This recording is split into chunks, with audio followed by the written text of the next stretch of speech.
What's up, my people? YFZ right here. Flex bars, man. If you guys don't have these bars, see the flex right there? They are expensive, but they're all worth it, man. These bars are very worth the money, man. So the reason you see it all naked right now, as you can see, she's all butt naked.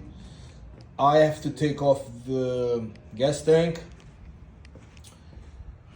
to install the AIS delete from 38 Motorsports, guys.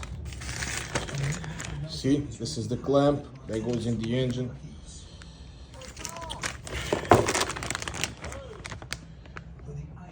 This is for the front.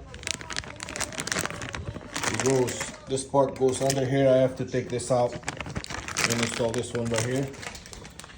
And you also have these hoses. So it's gonna clear everything in here, including this little box right there. Everything is gonna come out.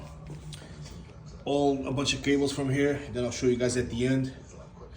And it's gonna make this little baby much stronger. Look at these flex, man. Love these fucking bars. I'll show you guys later how it's gonna be. Plastic's all right here. I just have to take the gas tank off the bike. That's next step. See you guys later.